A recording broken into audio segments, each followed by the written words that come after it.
السلام عليكم ورحمة الله وبركاته. الحمد لله الذي أسرى بعبده ليلا من المسجد الحرام إلى المسجد الأقصى الذي باركنا حوله لنريه من آياتنا إنه هو السميع البصير. أشهد أن لا إله إلا الله له دعوة الحق حريص عليها وأوجب تبشير بها ولتكن منكم أمة يدعون إلى الخير ويأمرون بالمعروف وينهون عن المنكر وأولئك هم المفلحون. وأشهد أن محمدا عبده ورسوله بلغ الرسالة وأدى الأمانة ونصح الأمة وكشف الغمة حتى آتانا اليقين ليلها كنهارها لا يزيغ عنها إلا هالك. اللهم صل على سيدنا محمد النبي الأمي الحبيب المحبوب العلي القدر العظيم الجهد وعلى أزواجه أمهات المؤمنين وذرياته وآل بيته وأصحابه أجمعين. رب اشرح لي صدري ويسر لي أمري واحلل عقدة من لساني يفقهوا قولي. أما بعد. Marilah pertama-tama kita panjatkan puji dan syukur kita kepada Allah yang telah memberikan nikmat iman kepada kita sehingga kita dapat melaksanakan salat Isya berjamaah sembari beriktikaf di tempat yang penuh dengan keberkahan ini. Ini merupakan salah satu yang nikmat masih Allah berikan kepada kita, di mana masih banyak saudara-saudara kita yang berada di luar masjid ini mendengarkan suara panggilan pada saat Isya tadi, akan tetapi hati mereka tidak bergerak untuk melangkahkan kakinya untuk melaksanakan panggilan dari Allah. Ini merupakan salah satu nikmat yang masih Allah berikan kepada kita. Semoga nikmat tersebut senantiasa Allah berikan kepada kita hingga akhir daripada ajal kita. Salawat dan salam mari sama-sama kita panjatkan kepada junjungan kita Nabi besar Muhammad sallallahu alaihi wasallam yang telah memberikan ilmu pengetahuan kepada kita sehingga kita hidup di dalam tatanan sebagaimana yang diajarkan oleh baginda Rasulullah sallallahu alaihi wasallam. Kalaulah seandainya Allah tidak mengirim baginda Rasulullah ke atas dunia ini, mungkin kita tidak tahu bagaimana gelapnya alam semesta ini. Tidak tahu kita bagaimana cara melaksanakan salat. Tidak tahu kita bagaimana berbakti kepada orang tua. Dan orang tua pun tidak tahu bagaimana cara mendidik anaknya. Ini merupakan salah satu nikmat yang Allah berikan kepada kita pada saat kita hidup dalam keadaan Islam, lahir dalam keadaan Islam, dan Allah memberikan baginda Rasulullah sallallahu alaihi wasallam sebagai petunjuk kepada kita semuanya. Oleh sebab itu jemaah yang dirahmati Allah, senantiasalah memperbanyak selawat kepada baginda Rasulullah sallallahu alaihi wasallam agar apa? Agar kita tertanam di dalam jiwa kita kecintaan kepada baginda Rasulullah sallallahu alaihi wasallam sehingga semua jamaah yang berhadir pada malam yang berbahagia ini merupakan di antara umat Nabi Muhammad yang akan diberikan syafaat kelak pada hari akhirat dan akan disuguhkan air dari telaga Kautsar dari tangan yang mulia tersebut. Allahumma amin. Yang saya hormati Tunku Imam Syekh, Tunku Imam Gampung, Bapak Gesik beserta perangkatnya, dan Tuhaput beserta perangkatnya, seluruh aparatur desa, dan kepada panitia yang telah mempercayakan saya untuk memberikan tausiah pada malam memperingati Isra Mi'raj. Peringatan ini sebenarnya ada dua hal yang memang harus kita pisahkan. Yang pertama sekali, pada saat kita bercerita tentang Isra dan Mi'raj adalah perjalanan Isra'nya, yaitu perjalanan dari Masjidil Haram ke Masjidil Aqsa. Setelah itu perjalanan berikutnya itu adalah yang dinamakan dengan Mi'raj, yaitu perjalanan dari bumi menuju ke langit dan Sidratul Muntaha. Ini merupakan dua hal yang terpisah. Para mufassirin dan para ulama semuanya bersepakat, apabila ada di antara orang-orang Islam yang tidak mempercayai keberadaan Isra, maka dia itu adalah kafir. Namun tentang Mi'raj berbeda pendapat para ulama. Sebelum kita membahas perjalanan tentang Isra tersebut dan Mi'raj, maka kita perlu melihat kembali apa yang dinamakan dengan flashback. Flashback itu adalah bagaimana kita melihat, menapak tilas kenapa bisa terjadi seperti ini. Pertama sekali, pada saat Rasulullah SAW mendeklarasikan dakwahnya secara terang-terangan, maka pada saat itu mulailah orang-orang kafir Mekah mulai mengintimidasi gerakan dakwah Rasulullah SAW. Sehingga apa yang terjadi? Banyak di antara sahabat itu yang disiksa secara fisik maupun secara mental. Salah satu sahabat yang disiksa secara fisik itu adalah Utsman bin Affan radhiyallahu anhu. Bagaimana orang-orang kafir menyiksa sahabat Rasulullah? Utsman digulung di dalam tikar. Setelah itu dia dibakar dari bawahnya api. Coba bayangkan, mereka perjuangan para sahabat itu pada saat mendeklarasikan dirinya beriman kepada Allah, itu penuh dengan perjuangan dan berdarah-darah. Tidak dengan seperti kita hari ini. Pada saat kampung membuat pengumuman untuk menghadiri Isra Mi'raj saja, masih banyak warga desa yang tidak mau hadir. Kalau dulu mereka pada saat menyatakan keimanannya, maka mereka itu akan dibakar oleh orang-orang kafir. Ini adalah salah satu bagaimana perjuangan para sahabat pada saat mereka mendeklarasikan diri mereka beriman kepada Allah dan kepada Rasul. Intimidasi itu terus berlangsung sampai-sampai ada ancaman kepada Rasulullah akan dibunuh. Sehingga apa yang dilakukan? Rasul itu diproteksi, dilindungi oleh pamannya Abu Talib. Abu Talib memberikan tempat tidurnya kepada baginda Rasulullah SAW. Wahai ponakanku, tidurlah engkau di tempat tidurku, dikarenakan mereka orang-orang kafir tersebut akan mengincarmu dan akan membunuhmu. Maka jika engkau tidur di atas tempat tidurku, mereka tidak akan pernah berani untuk menyentuhmu. Namun apa yang terjadi? Sang paman yang selalu membackup dakwah Rasulullah SAW dipanggil oleh Allah.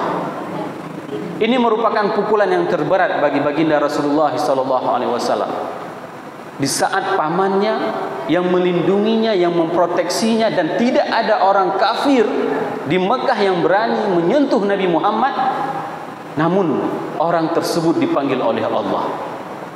Bayangkan bagaimana rasa sedih yang dirasakan oleh baginda Rasulullah pada saat orang yang melindunginya itu dipanggil oleh Allah.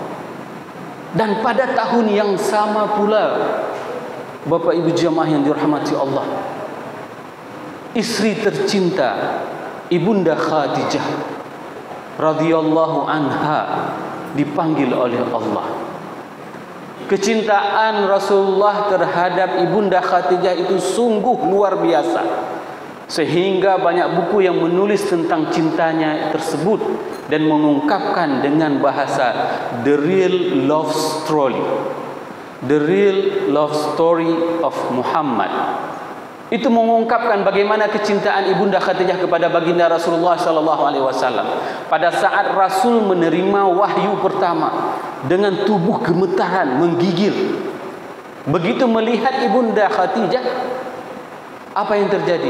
Rasa khawatir yang dimiliki oleh Rasulullah tersebut itu hilang 50%. Begitulah suasana rumah tangga seorang istri yang mampu menyejukkan hati suaminya. Seorang istri yang mampu membuat hati suaminya tenang. Bukan hanya ketenangan hati yang diberikan oleh Ibunda Khadijah kepada Rasulullah, akan tetapi seluruh harta jiwa itu dikorbankan untuk perjuangan agama Islam. Sehingga di dalam kitab Manaqib Khadijatul Kubra itu disebutkan bagaimana perjuangan Ibunda Khadijah. Pada saat beliau tidak mempunyai apapun lagi untuk disumbangkan memperjuangkan agama Allah ini, maka Ibunda Khadijah mengatakan kepada Rasulullah SAW, "Wahai Rasulullah, apabila aku nanti telah mati dan engkau sedang memperjuangkan agama Allah ini dan engkau tidak mempunyai apapun lagi, maka congkellah kuburku. Congkellah kuburku, ambillah tulang belulangku, gunakanlah untuk kau perjuangkan agama Allah ini." Begitulah cintanya Ibunda Khadijah kepada Rasulullah SAW. Hari ini sejauh apa cinta kita kepada Allah dan kepada Rasul? Hari ini seberapa besar pengorbanan kita kepada Allah dan kepada Rasulnya? Adakah setara seperti itu? Ini adalah sebuah pertanyaan yang harus kita jawab, di mana kita akan merefleksikannya pada malam ini. Merunut kembali sejarah bagaimana kecintaan, bagaimana pengorbanan orang-orang terdahulu, para sahabat terhadap agama Allah ini. Setelah meninggalnya Ibunda Khadijah, maka Rasul pada saat semua penduduk Mekah menutup pintunya, tidak ada yang mau menerima dakwah Rasulullah, Rasul mendengar bahwasanya ada satu bani yang berada di Taif yang bernama Bani Saqif itu akan menerima dakwah Rasulullah SAW. Bayangkan, perjalanan ke Taif itu melebihi 70 km dan Rasul menempuhnya dengan jalan kaki. Agar apa? Agar tidak diketahui oleh orang-orang kafir Mekah. Kalau seandainya mereka mengetahui, mereka akan menghadangnya. Namun apa yang terjadi? Sebelum Rasul datang ke sana, mereka sudah memberikan informasi, provokasi terhadap orang-orang Taif, bahwasanya akan datang, jika nanti kedatang kepada kalian si Muhammad yang akan menyebarkan agama baru, maka tolaklah dia. Sehingga apa yang terjadi? Anak-anak muda Bani Saqif pada saat itu, selama 15 hari Rasulullah berada di Taif menyebarkan ajaran agama Allah, tidak ada yang menerimanya. Dan bahkan Rasul dilempari bersama dengan anak angkatnya Zaid bin Harithah. Bayangkan, siapa hari ini yang pernah berdakwah pada saat berdiri di depan seperti ini, tiba-tiba jamaah semuanya melempar ustadznya? Tidak seperti itu perjuangan kita hari ini dalam memperjuangkan agama Allah. Hari ini sangat mudah. Saya datang ke masjid ini di Kutablang, jamaah sudah duduk mendengarkan. Ini adalah sebuah nikmat yang Allah berikan kepada kita. Berbeda dengan suasana pada saat Rasul mengajak orang-orang. Rasul dilempari, tubuh mulia tersebut meneteskan darah, sehingga murka malaikat pada saat itu menanyakan kepada Nabi Muhammad, "Wahai Rasulullah, pintalah kepada Allah dan engkau telah diberikan izin untuk apa? Untuk digulung Bani Taif dan orang-orang Mekah. Maka akan diratakan orang-orang Mekah dengan Jabal Abi Qubais dan Jabal di Taif." Ini adalah permintaan. Dalam suatu riwayat dikatakan, apabila darahmu itu menetes ke tanah, maka aku akan hancurkan Bani Saqif tersebut dan akan kuratakan orang-orang yang ada di Mekah. Apa yang dijawab oleh Rasulullah SAW? Tidak. Aku berharap ada dari zuriat mereka yang kelak nanti akan memuji Allah. Berbeda dengan kita hari ini. Pada saat kita sedang diintimidasi oleh seseorang dan kita mempunyai kekuasaan seperti itu, maka apa yang terjadi? Maka akan dibalas dendam dengan sekuat-kuatnya. Maka akan dihancurkan. Bahkan mungkin kalau seandainya yang ditawarkan itu adalah damanhur, darahnya pun belum menetes, itu akan diteteskan terus, biar rata semuanya. Begitulah perbedaan bagaimana hanan, bagaimana kecintaan Rasulullah SAW kepada siapapun, baik mereka yang beriman maupun tidak beriman. Ini adalah sebuah ungkapan pada saat Rasul diusir di Taif, maka beliau pulang ke Mekah.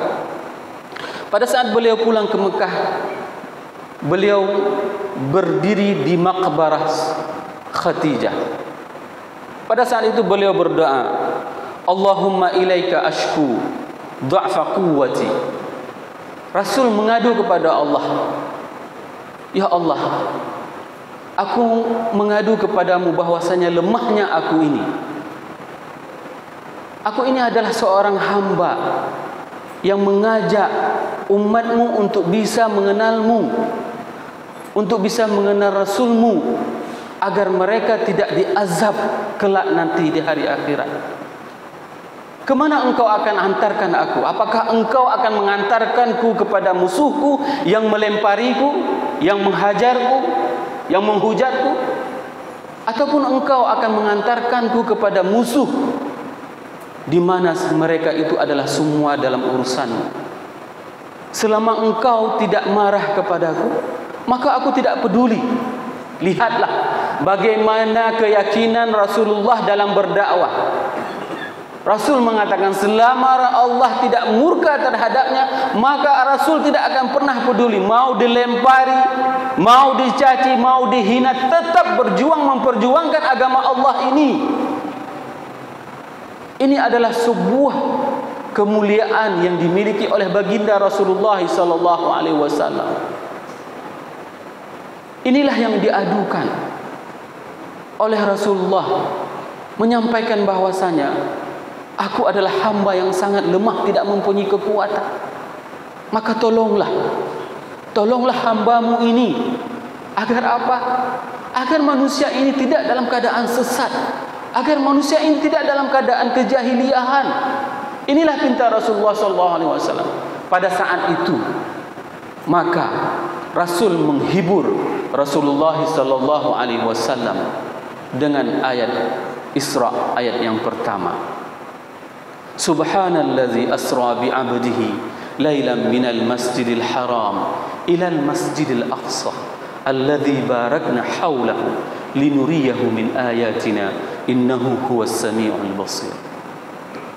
Pada saat Nabi Muhammad sedang berada di Hijr Ismail, pada malam tersebut datang dua malaikat menemui Rasulullah SAW, lalu dibelah dadanya, mulai dari atas ini sampai dengan perut, dibelah dada Rasul. Ini adalah pembelahan kedua, di mana Rasul pernah dibelah dadanya pada saat berumur 4 tahun, pada saat berada bersama dengan ibunda Halimatus Sa'diyah di tempat pengasingan sejauh 400 km dari Mekah. Diasingkan Rasulullah dari suasana kreditnya Mekah, suasana kejahiliahan yang terjadi di Mekah. Diasingkan dari umur 1 sampai dengan 4 tahun. Pada saat Nabi Muhammad sedang bermain dengan teman-temannya, datang dua malaikat juga yang memaksa Nabi Muhammad, lalu dibedah dadanya. Pada saat itu semua teman-teman Nabi Muhammad berhamburan berlari pulang kembali ke rumah ibunda Halimatus Sa'diyah. Apa yang terjadi? Wahai ibunda, Muhammad telah dibunuh oleh dua orang. Maka rasa takut yang sangat luar biasa yang dirasakan oleh ibunda Halimatus Sa'diyah pada saat itu. Sehingga apa? Sewaktu pulang Nabi Muhammad, terlihatlah wajahnya begitu ceria, wajahnya begitu bersinar. Dan pada saat malam itu, itulah terjadi pembedahan kedua. Rasul dibelah dadanya, lalu dicuci jantungnya, ditempatkan di dalam bejana emas yang berasal dari surga, dan dicuci dengan air Zam-Zam. Setelah dicuci, maka pada saat itu dikembalikan lagi jantungnya ke dalam badan Rasul, lalu dijahit. Sehingga Anas bin Malik mengatakan bahwasanya aku melihat bahwasanya dada Rasul itu seperti terjahit. Bayangkan teknologi pada saat itu, pada saat belum ada sistem pembedahan, tidak ada spesialis bedah, tapi Allah sudah menampakkan kecanggihan teknologi yang pada saat dijahit bisa langsung kering dan bisa langsung sembuh. Dan Anas juga mengatakan bahwasanya perut Rasul itu adalah rata dengan dadanya. Ini menandakan siapapun di antara kita yang mempunyai perut offset, ya, perut yang lebih ke depan, itu menandakan kita tidak mengikuti Rasulullah SAW. Maka jangan cuma mengaku ikut sunnah Rasul pada saat menikah dua, akan tetapi ikutilah semua sunnah Rasul dalam segala aspek kehidupannya. Salah satunya apa? Rasul perutnya rata dengan dadanya. Dalam riwayat yang lain dikatakan bahwasanya perut Rasul itu berbatu. Dalam bahasa anak muda sekarang, Rasul adalah six pack. Begitulah perut Rasulullah, seorang atletis. Dan ini diriwayatkan bagaimana bentuk fisik Rasulullah SAW. Setelah dibedah, maka datangkanlah sebuah makhluk yang dinamakan dengan burak. Waktu kita kecil, kita sering mendapatkan buku gambar, ada sebuah kuda yang berwajahkan wanita, dan itu tidak benar. Dikarenakan apa? Karena esensi dalam hadis tersebut hanya dikatakan bahwasanya ada sebuah binatang. Binatang tersebut pada saat dihantarkan ke situ untuk dinaiki oleh Rasulullah, dia enggan. Akan tetapi Jibril mengatakan kepada Burak, "Wahai Burak, engkau ini tidak tahu siapa yang akan menaikimu. Ini adalah makhluk yang paling mulia di atas jagat raya." Pada saat itu Burak langsung taat terhadap apa yang dikatakan oleh Jibril. Maka disitulah dimulai kata-kata Allah pada saat mengatakan Subhanak. Kita sering mengungkapkan kata-kata subhana, ini adalah sesuatu yang sangat ajaib. Pada saat kita melihat sesuatu yang sangat spektakuler, maka kita mengatakan subhanallah. Pada saat sesuatu yang ajaib, kita akan mengatakan subhanallah. Ada sesuatu yang memang sangat luar biasa, maka kita akan memujinya. Dikarenakan apa? Makna subhana itu adalah tanzih fi zatillah, wa tanzih fi sifatihi, wa tanzih fi af'alihi. Ada tiga hal yang bermakna pada saat kita menyebutkan subhana. Yang pertama sekali adalah mensucikan Allah pada zatnya, dikarenakan kudrah Allah itu berbeda dengan kudrah kemampuan makhluk. Yang kedua adalah at-tanzih fi sifatihi, karena sifat Allah itu berbeda dengan sifat makhluk. Wa tanzihu fi af'alihi, dikarenakan perbuatan Allah itu berbeda dengan perbuatan makhluk. Sampai dengan hari ini tidak ada teknologi yang bisa menjelaskan bagaimana canggihnya perjalanan Nabi Muhammad SAW dari Masjidil Haram menuju ke Masjidil Aqsa. Jarak tempuh 1250 km. Dulu orang-orang kalau seandainya melakukan perjalanan melalui onta, maka mereka akan menempuh waktu 15 hari pergi dan 15 hari pulang. Pertanyaannya, kenapa Allah tidak memperjalankan Nabi Muhammad langsung dari Masjidil Haram langsung ke langit? Jawabannya, ingin dijelaskan kepada semua kita hari ini bahwasanya ini adalah perjalanan darat. Perjalanan darat ini akan membuktikan bahwasanya Rasul benar-benar menjalankan perjalanannya, sehingga bisa mendeskripsikan, bisa menjelaskan Baitul Maqdis itu seperti apa, Palestina itu seperti apa, perjalanan waktu pulang kafilah itu seperti apa. Itu yang dijelaskan oleh Rasulullah kepada orang-orang yang ada di Mekah pada saat itu. Maka dibuatlah perjalanan darat terlebih dahulu. Sesampai di Baitul Maqdis, Rasul menambatkan buraknya. Ada yang dinamakan dengan Tambatul Mekah, tempat tambatan para anbiya. Ternyata kalau kita membaca sejarah, hampir semua para nabi itu menggantungkan kudanya, menggantungkan buraknya di tempat itu. Sehingga hari ini tempat tersebut, bagi Bapak Ibu yang pernah pergi ziarah ke Baitul Maqdis, itu ada yang dinamakan dengan tambatan Makkah, tempat menambat burak para anbiya. Disitulah Nabi Muhammad menambatkan, meletakkan, mengikat buraknya. Setelah salat diikuti oleh para anbiya, maka pada saat itu Nabi dinaikkan ke langit. Yang menjadi pertanyaan adalah, Nabi tidak berjalan dengan sendirinya. Oleh sebab itu Al-Quran mengatakan, Alladzi asra bi abdihi, yang memperjalankan hambanya. Berarti Nabi Muhammad bukan berjalan sendiri, akan tetapi mengikuti kaedah dan hukum ketentuan Allah dalam berjalan. Salah satu logika yang paling terpenting pada saat kita menjelaskan bagaimana mungkin dalam satu malam bisa pergi ke Baitul Maqdis, setelah itu naik ke langit, turun kembali dan pulang ke Mekah. Bagaimana mungkin? Hal yang paling gampang. Saya pernah melakukan perjalanan dari Jakarta menuju ke London melalui airport Soekarno-Hatta. Perjalanan menggunakan pesawat Garuda Direct 14 jam. Terbang dari Jakarta Soekarno-Hatta menuju Heathrow London 14 jam. Di dalam pesawat tersebut saya berada di jendela. Saya melihat di dalam jendela tersebut ada semut yang sedang berjalan. Langsung terbayang ayat ini.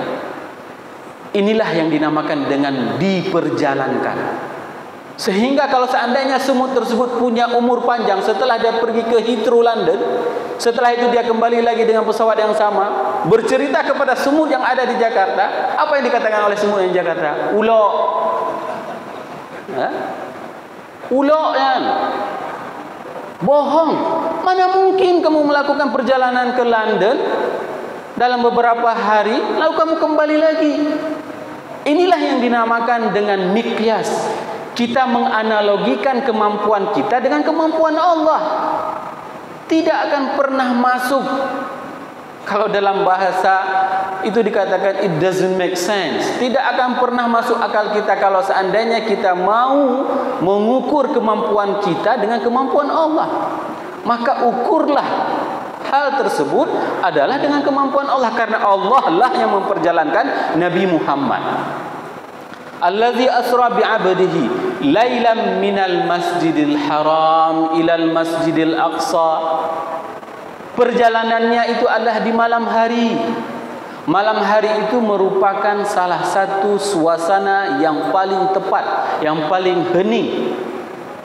Oleh sebab itu, kalau seandainya ada di antara tubuh ini yang tidak bisa menggunakan keheningan malam untuk mendekatkan dirinya kepada Allah, maka tubuh tersebut diibaratkan bagaikan bangkai. Hati-hati Bapak Ibu jemaah yang dirahmati Allah. Pada saat kita mempunyai tubuh, katakanlah yang sehat, yang gagah, akan tetapi tubuh tersebut tidak bisa kita menggunakan keheningan malam untuk kita syukuri terhadap nikmat yang Allah berikan dengan bangun salat tahajud, memuji Allah, mensyukuri terhadap nikmat yang Allah berikan, maka tubuh tersebut diibaratkan bagaikan bangkai. Ini adalah salah satu kenapa harus perjalanannya di malam hari. Selain itu, di antara hikmahnya itu adalah bahwasanya perjalanan malam hari ini tidak bisa dilihat oleh orang banyak.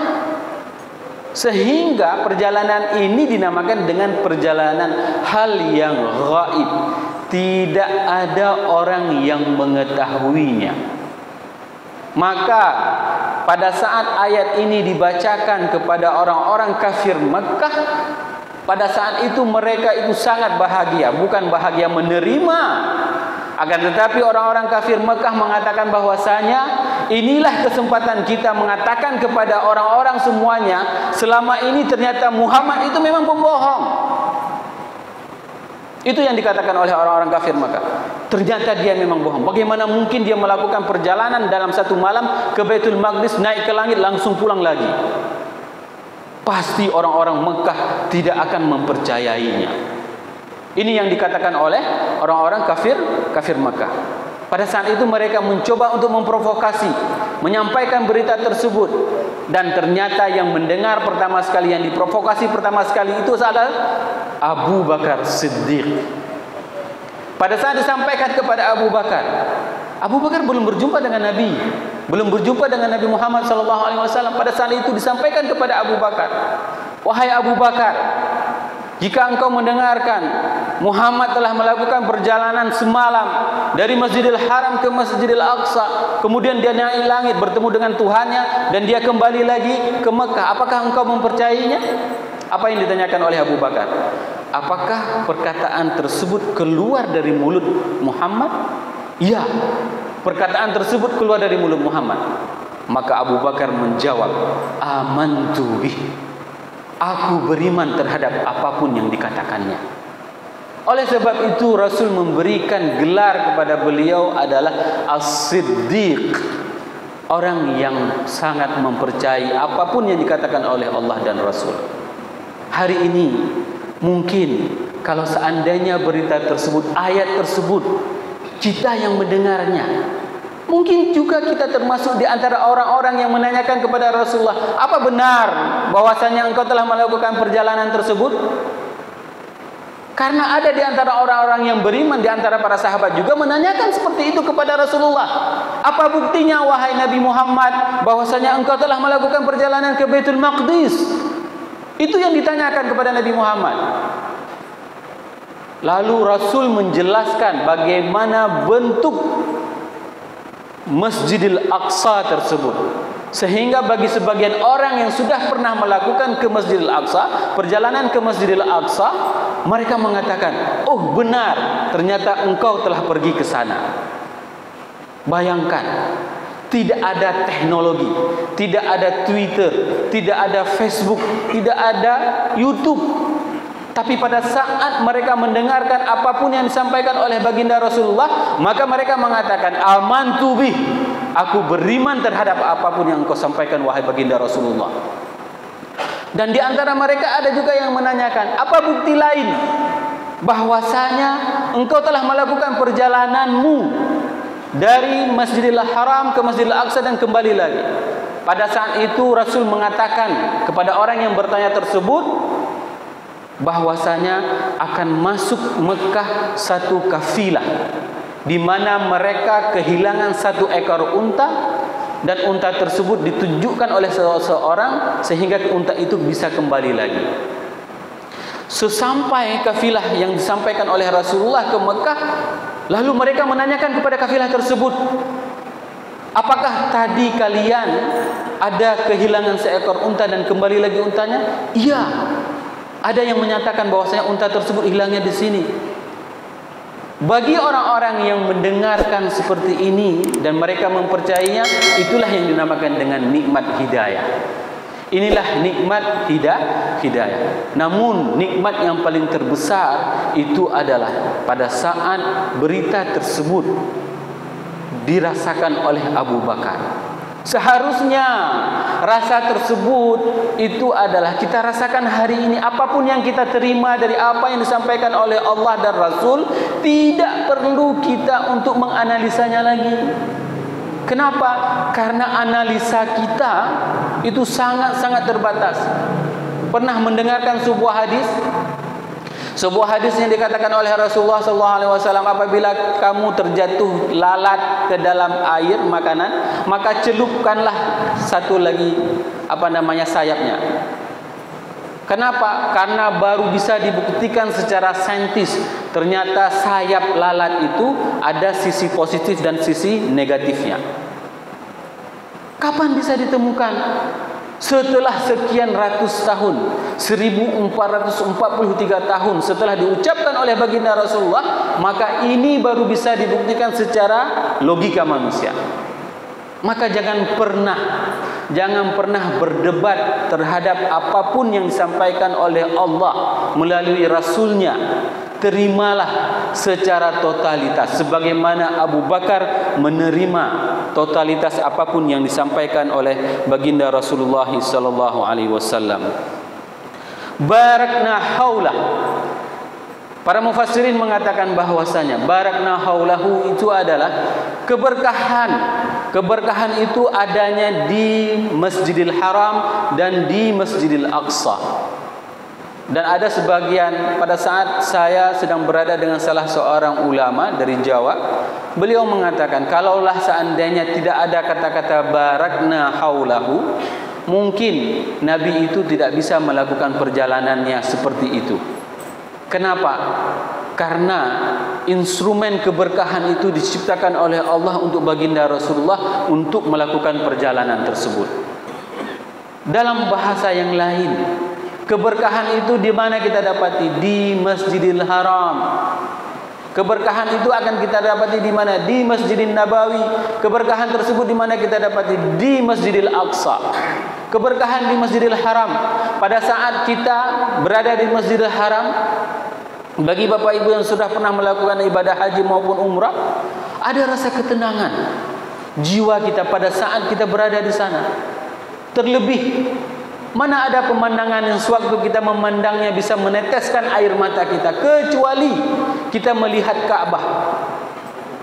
Pada saat kita menatap Ka'bah, terbayang bagaimana indahnya, bagaimana tenangnya, bagaimana sejuknya, bagaimana perjuangan Nabi Ibrahim pada saat meletakkan Nabi Ismail di situ. Tidak ada ghaira zizar'in, tidak ada tanaman satupun. Kenapa? Liyuqimus salah. Dan lihatlah bagaimana semua manusia menuju matanya ke Mekah, ke Masjidil Haram. Inilah yang dinamakan dengan keberkahan. Suasana ibadah kita pada saat kita berada di Masjidil Haram itu jauh sangat nyaman jika kita bandingkan dengan masjid manapun. Hal yang sama keberkahan tersebut adanya di Masjidil Aqsa. Masjidil Aqsa, coba lihat bagaimana kejamnya orang-orang Yahudi membunuh orang-orang Islam, membunuh orang-orang Palestin. Tapi apa yang terjadi? Orang Palestin tidak pernah habis orangnya. Sehebat apapun dibombardir oleh orang-orang Yahudi, maka negeri Palestina itu tidak pernah putus orangnya. Inilah yang dinamakan dengan keberkahan. Seakan-akan rahim perempuan Palestina itu menghasilkan begitu banyak manusia. Sehebat apapun dibombardir, mereka tidak pernah putus. Ini di antara keberkahannya. Sehingga apa yang terjadi sampai hari ini? Apa yang terjadi hari ini? Anak-anak muda itu tidak dibenarkan untuk salat di Masjidil Aqsa. Masjidil Aqsa itu hanya dibenarkan untuk sebagai tempat turisme. Dijaga ketat oleh tentara-tentara Zionis. Maka ini adalah salah satu yang memang harus kita panjatkan dalam setiap doa kita. Supaya apa? Supaya Palestina itu adalah merdeka. Supaya umat Islam bisa lagi kembali untuk salat di sana. Untuk bisa kembali lagi kejayaan seperti dahulu kala. Hadirin jemaah yang saya muliakan, linuriyahu min ayatina. Allah memberikan perjalanan kepada Nabi Muhammad sallallahu alaihi wasallam untuk menampakkan tanda-tanda kekuasaannya. Min ayatina, tidak semuanya yang dinampakkan oleh Allah. Min ayatina menunjukkan bahwasanya ada sebagian tanda-tanda yang dinampakkan oleh Allah kepada baginda Rasulullah sallallahu alaihi wasallam. Pertama sekali pada saat Allah memperjalankan Nabi Muhammad menuju ke langit, Nabi Muhammad bertemu dengan Nabi Adam. Pada saat itu Nabi Adam mengatakan, marhaban ya ibnu salih wan nabiyyun salih. Selamat datang wahai anak yang saleh dan nabi yang saleh. Kenapa? Karena Adam merupakan kakeknya kita. Maka pada saat itu Nabi Adam menyambut Nabi Muhammad dengan kata-kata ibnu salih wan nabiyyu salih. Setelah itu pada langit yang kedua Nabi Muhammad berjumpa dengan Nabi Yahya dan Nabi Isa. Dan langit ketiga, Nabi Muhammad berjumpa dengan Nabi Yusuf. Dan langit keempat, Nabi Muhammad berjumpa dengan Nabi Idris. Di langit kelima, Nabi Muhammad berjumpa dengan Nabi Harun. Dan di langit keenam, Nabi Muhammad berjumpa dengan Nabi Musa. Dan di langit yang ketujuh, Nabi Muhammad berjumpa dengan Nabi Ibrahim. Yang menjadi pertanyaannya, kenapa cuma 8 orang Nabi yang diketemui oleh Rasulullah sallallahu alaihi wasallam? Dikarenakan hampir semua Nabi tersebut mempunyai kesamaan di dalam hal memperjalankan perjuangan agama Allah ini. Ini yang merupakan salah satu ibrahnya. Ibrahnya, jangan pernah tanyakan di mana langit tersebut. Sampai dengan hari ini, teknologi manusia itu tidak bisa mengungkapkan dunia luar angkasa. Kalau misalnya kita ingin menjelaskan bumi kita ini dengan matahari itu jauhnya itu 150 juta kilometer. 150 juta kilometer. Tatanan surya kita itu jauhnya itu 100.000 tahun cahaya. Jadi kalau seandainya kita mau melogikakan dengan logika kita di mana langit dan bagaimana langit, di mana langit 1, 2, 3 sampai 7, itu tidak akan pernah terjawab dengan teknologi apapun sampai dengan hari ini. Karena ini adalah kuasa Allah, maka disitulah kita perlu mengimaninya sebagaimana yang diimani oleh Abu Bakar. Kenapa Nabi Muhammad berjumpa dengan Nabi Adam? Dikarenakan Nabi Adam itu adalah dipindahkan dari surga ke bumi. Hal yang sama dilakukan oleh Nabi Muhammad SAW. Nabi Muhammad itu dipindahkan dari mana? Dari Mekah, beliau dipindahkan ke Madinah. Ini merupakan sebuah penguatan kepada Nabi Muhammad.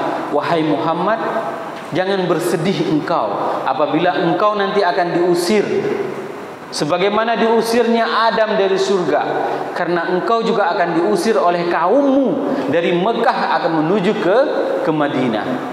Pada saat di langit kedua, kenapa berjumpa dengan Nabi Yahya dan Nabi Isa?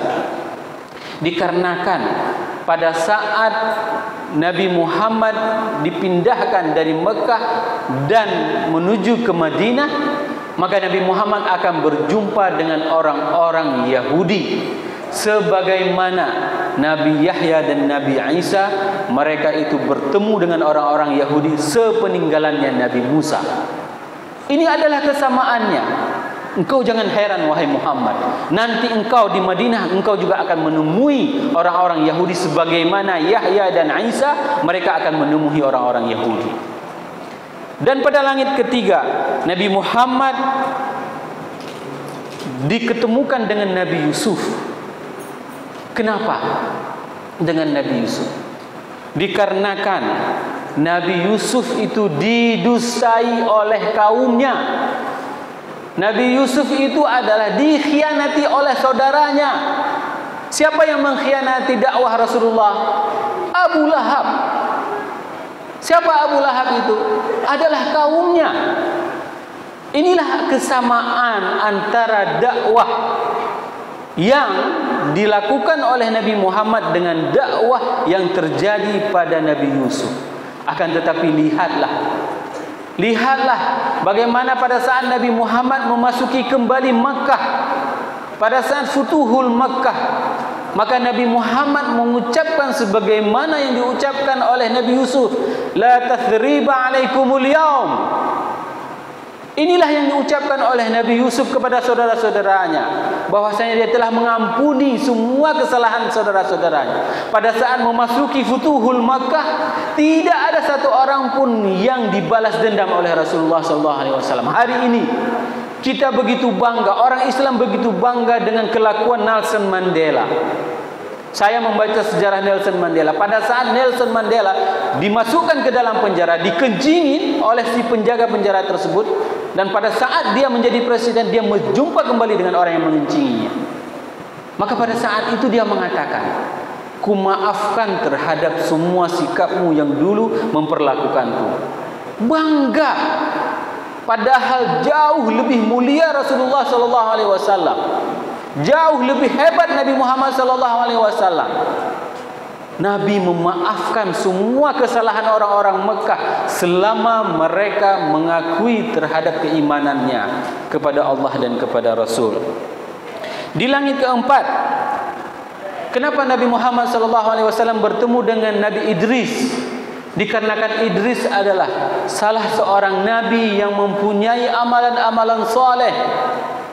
Lihatlah bagaimana kesalehan Nabi Muhammad SAW. Manusia yang sudah dijamin masuk surga, sudah diampuni dosanya, akan tetapi kesalehan Nabi Muhammad SAW, salat itu sampai bengkak kakinya. Siapa di antara kita hari ini yang pernah salat sampai bengkak kaki? Kalaupun seandainya imam membaca surat di subuh itu panjang-panjang, itu semua akan datang protes Pak Besi. Pak Besi, tolong rokor imamnya. Apa nih baca salat subuh panjang-panjang kali? Kita udah mencret banyak kali alasannya. Tapi lihatlah bagaimana kesalehan amal saleh Rasulullah SAW.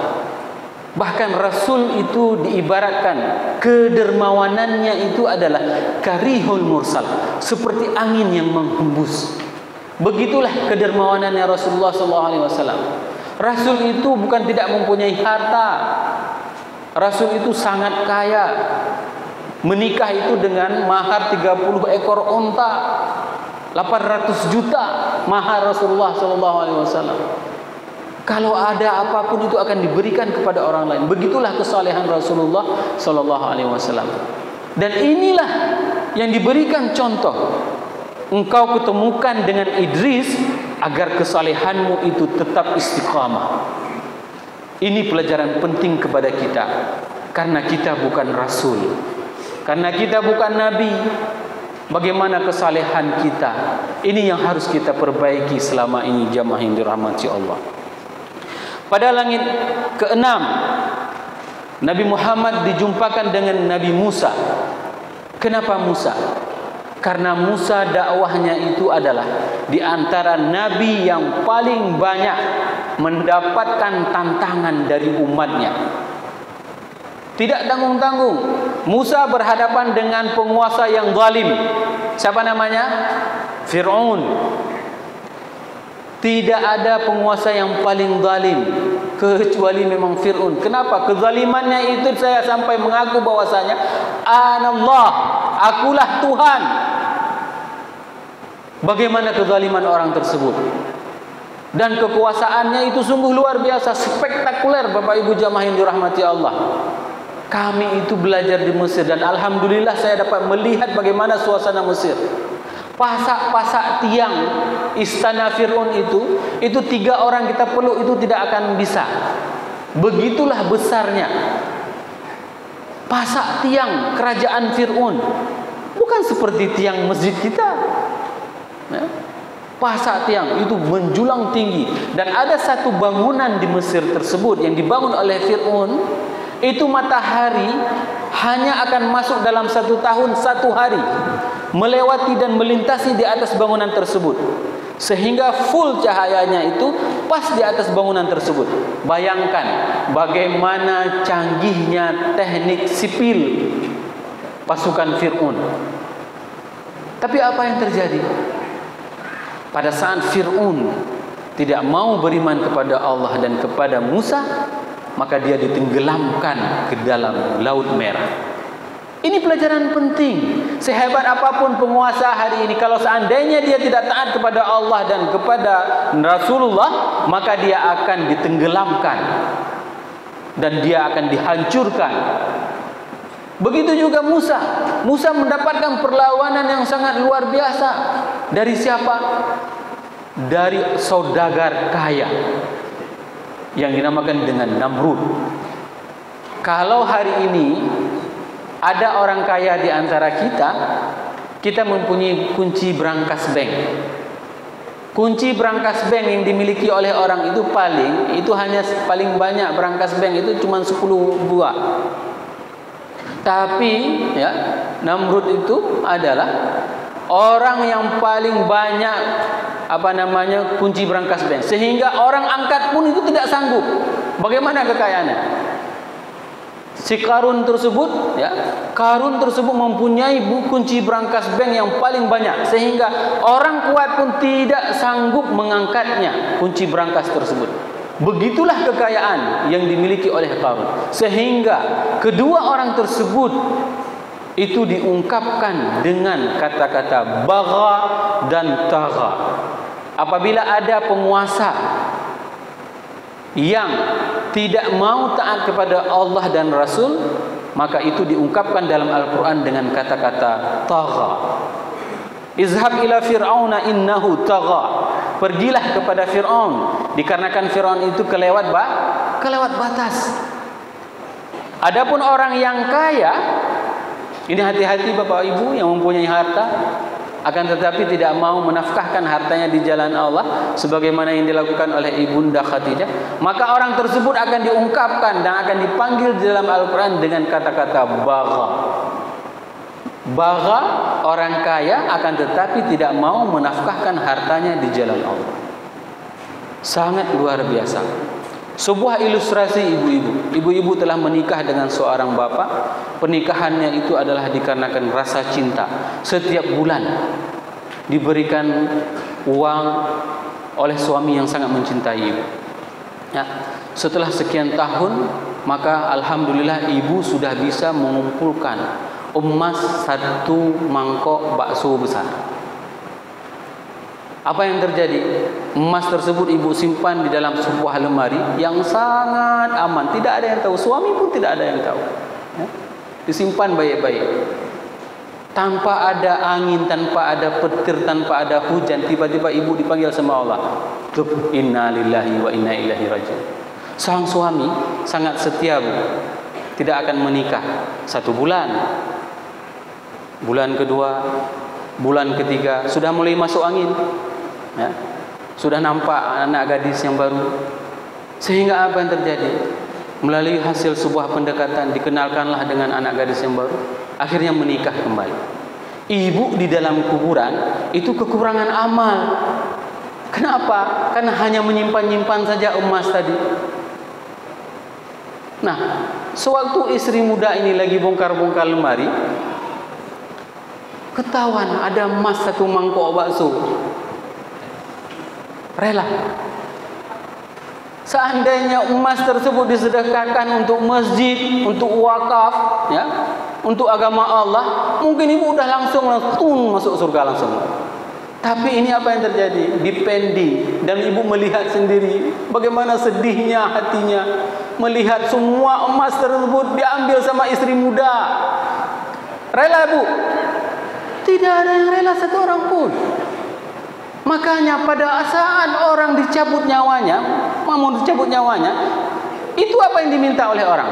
Laula akhartani ila ajalin qarib fa asaddaq.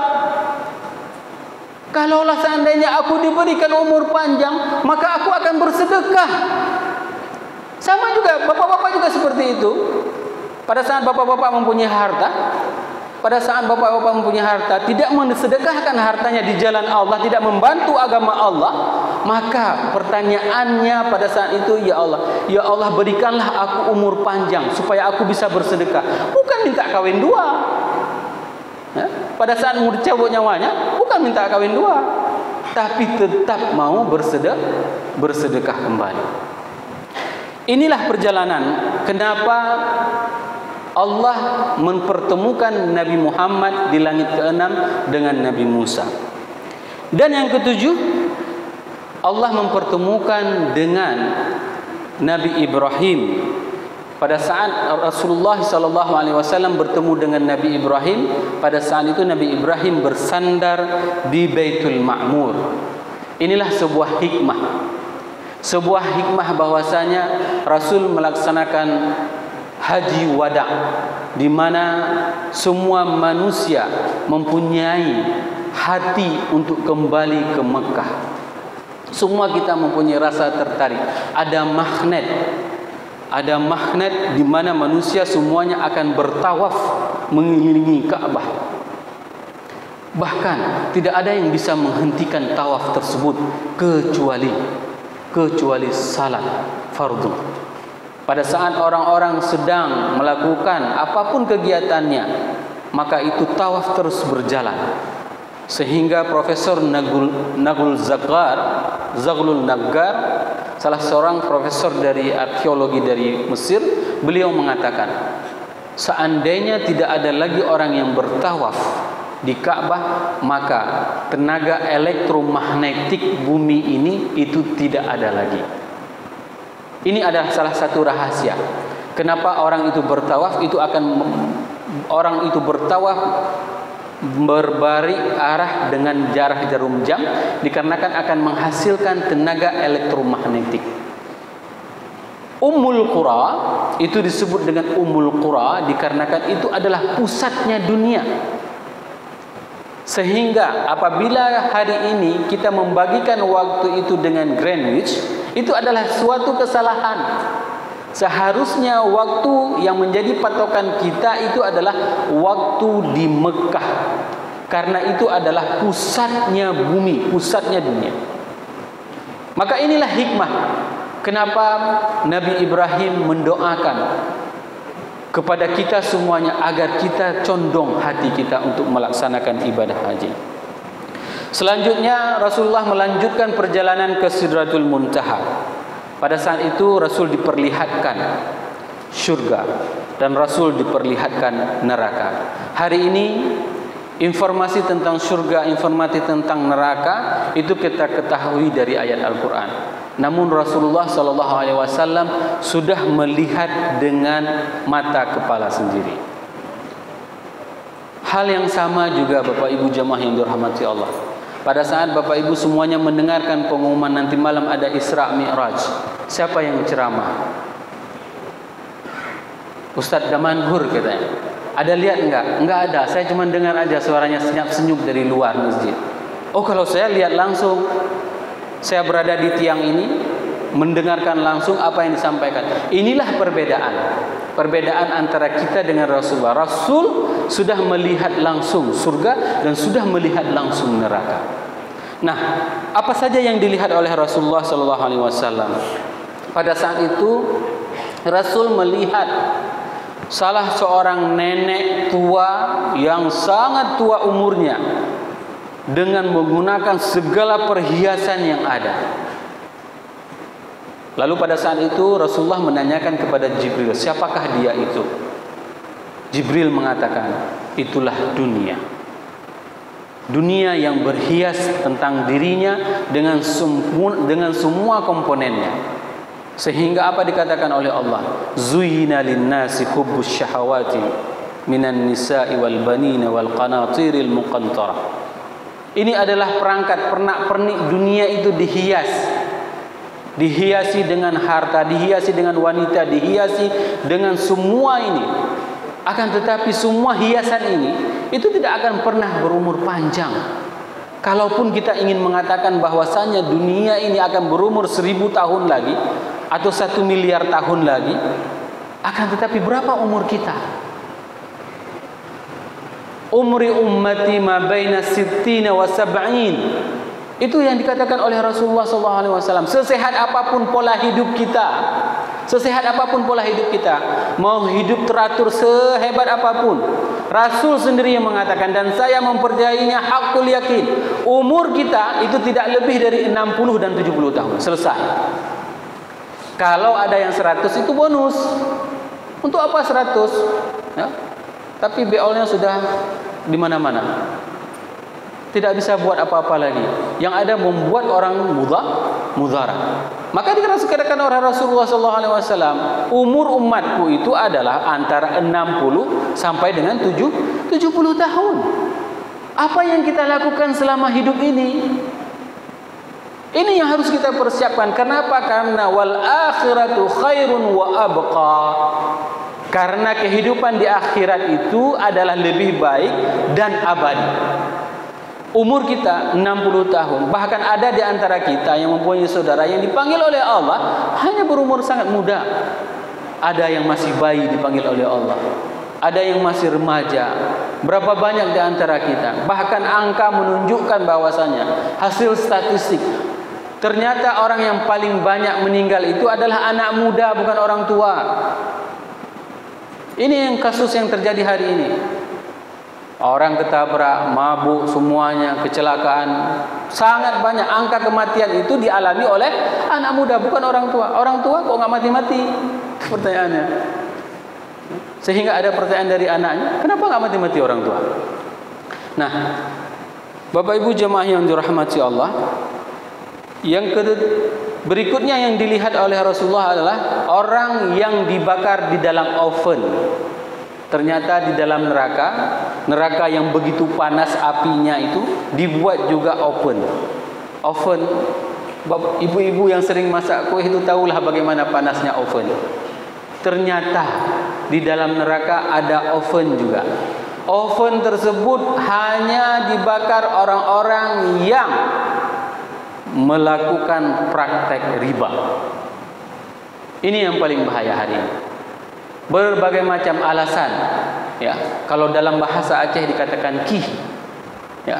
Banyak kali alasan. Oh, itu kan tidak apa-apa. Ada pendapat ulama yang mengatakan boleh seperti ini, boleh seperti itu. Padahal sudah jelas-jelas Allah mengatakan wa ahallallahu al-bai'a wa harrama ar-riba. Ini sudah sangat tegas. Kenapa masih ada orang yang mengatakan bahwasanya riba itu enggak apa-apa?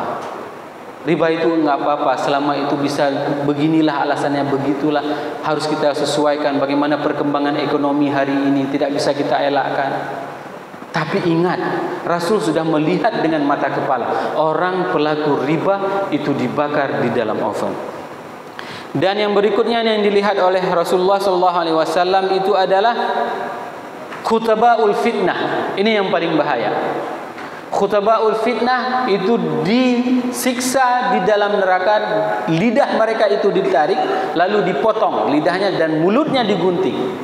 Siapa yang dinamakan dengan khutabaul fitnah? Adalah orang-orang yang menyampaikan ayat-ayat Allah, akan tetapi mereka kabura maqtan indallahi an taqulu ma la taf'alun. Ini yang paling bahaya. Khususnya untuk para ustaz. Ya, para ustaz yang ceramah misalnya seperti malam ini, setelah ini nauzubillah misalnya berbuat kemaksiatan, ini yang paling bahaya. Ini nanti di hari akhirat ditarik lidahnya, dipotong lidahnya, tumbuh lagi, dipotong lagi, digunting mulutnya. Inilah orang-orang yang mengatakan apapun yang tidak ada di dalam agama Allah. Orang-orang yang menghalalkan apa yang tidak dihalalkan di dalam agama Allah. Mereka berani membuat sebuah fatwa keputusan hanya untuk dikarenakan bayaran dunia, dikarenakan mereka sudah digaji, mendapatkan jabatan, akan tetapi mereka berani menghina agama Allah, akan tetapi mereka berani mencaci agama Allah. Ini adalah di antara orang-orang yang akan diguntingkan lidahnya nanti pada hari akhirat. Nah, pada saat itu Rasulullah SAW melihat ada orang yang bercocok tanam. Begitu bercocok tanam langsung berbuah, dipetik langsung berbuah lagi, dipetik langsung berbuah lagi. Lalu Nabi Muhammad SAW menanyakan kepada Jibril, siapa orang tersebut wahai Jibril? Orang tersebut adalah orang yang berjihad di jalan Allah dengan harta dan jiwa mereka. Ini merupakan sebuah keutamaan, Bapak Ibu jamaah yang dirahmati Allah. Dan ini adalah sebuah kebiasaan yang paling sering dilupakan. Pada saat kita memberikan sedekah, jarang di antara kita yang mau berdoa setelah itu. Padahal itu adalah momen yang paling hebat. Biasakan mulai hari ini setiap lewat celeng masukkan uang lalu angkat tangan, doakan kepada orang tuanya yang sudah tidak ada lagi supaya diluaskan kuburnya. Doakan kepada orang yang kita cintai supaya mereka mendapatkan ketenangan. Doakan kepada orang tua kita kalau seandainya mereka itu belum mendapatkan hidayah dari Allah. Ini yang harus kita doakan. Setiap kita masukkan uang ke dalam celeng, tapi jangan lama-lama, uangnya 1.000 yang dikasih, doanya lama sekali. Ya. Biasa saja. Masukkan uang, lewatkan celeng baru berdoa, ya. Jangan terlalu lama juga, nanti orang kan akan menunggu celengnya. Kenapa lama sekali ini lewatnya? Nah, ini adalah momen yang paling luar biasa. Karena apa? Setiap sedekah yang diberikan oleh umat Islam, orang-orang yang beriman, itu akan dipetik langsung dan itu tidak pernah habis. Sebagaimana yang dikatakan oleh Rasulullah, Allahumma a'ti munfiqan khalafa. Ya Allah, berikanlah apa yang disedekahkan oleh umatku hal yang terbaik. Siapa yang mendoakan? Malaikat yang mendoakannya.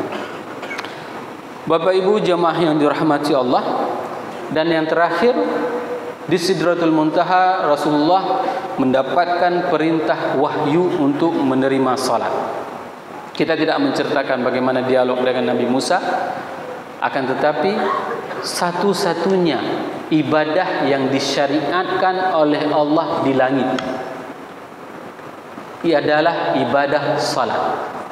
Yang lain semua syariat itu semuanya di atas muka bumi disyariatkan.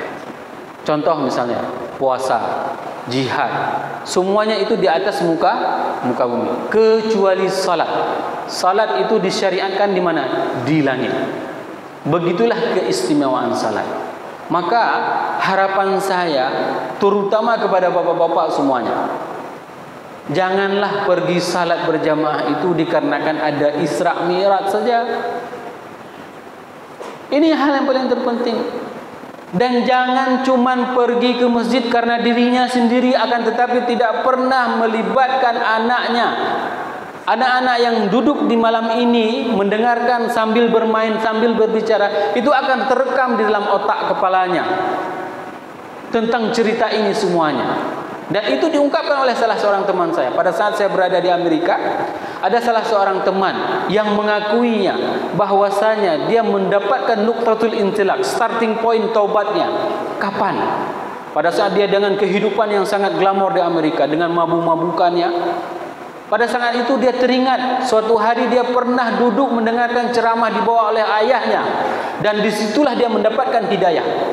Maka oleh sebab itu Bapak Ibu jemaah yang dirahmati Allah, kesalehan kita itu bukan hanya kesalehan individu, tetapi kesalehan kita itu adalah pada saat kita saleh dan kita bisa mengajak tetangga kita, saudara kita, orang-orang yang kita cintai untuk melakukan kesalehan tersebut. Ini tugas utama kita. Bukan berarti di saat kita sudah pergi salat 5 waktu itu sudah selesai, tidak. Bagaimana dengan anak kita? Bagaimana dengan istri kita? Bagaimana dengan suami kita?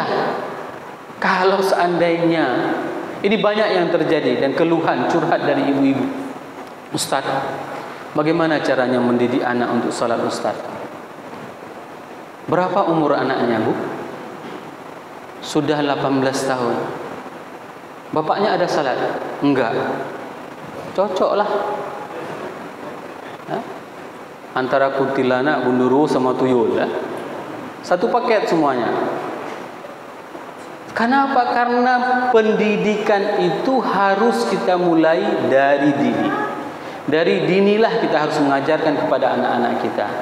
Ajak suaminya yang tidak mau salat, yang belum mau salat, bisikkan dengan baik-baik. Buat cerita nanti, bang semalam saya mimpi bang, abang dimasukin ke neraka. Seperti itu. Buat dia takut. Kenapa? Karena kesalehan tersebut akan mengalir. Kalau seandainya kita bisa mengajak orang lain dalam beribadah, meningkatkan keimanannya kepada Allah dan kepada Rasul, maka setiap kebaikan yang dilakukan oleh orang tersebut, maka akan mengalir pahalanya kepada orang yang mengajaknya. Ini merupakan salah satu di antara kenapa hikmah salat itu memang diwajibkan di langit.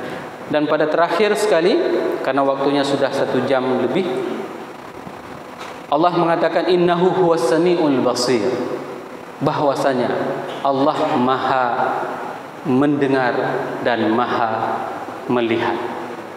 Ini adalah sebuah harapan yang tidak akan pernah putus asa bagi kita. Lihatlah bagaimana kegigihan Rasulullah SAW pada saat berdakwah, dilempari, dihina, dicaci, dimaki. Maka jangan pernah bermaksiat kepada Allah. Ini adalah kuncinya. Bagaimana bentuk kemaksiatan? Bentuk kemaksiatan itu sangat tergantung dari derajat keimanan orang tersebut. Saya ingin mengungkapkan salah satu kisah. pada saat para sahabat di bawah kepemimpinan Amr bin As, salah seorang panglima perang yang paling gagah, yang bisa menaklukkan Mesir dan Afrika semuanya.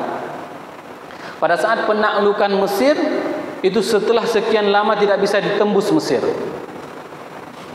Lalu pada suatu hari Amr bin As melakukan introspeksi terhadap pasukannya. Apa yang kekurangan dilakukan oleh para pasukannya? Diceklis sama Amr bin As. Siapa yang tidak salat berjamaah? Semua salat.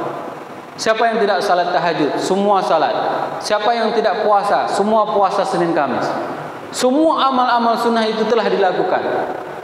Sehingga timbul salah satu pengakuan dari para sahabat pada saat itu yang berperang. Lalu mereka mengatakan, wahai Amr bin As, ternyata kita selama berperang ini kita melupakan bersiwak.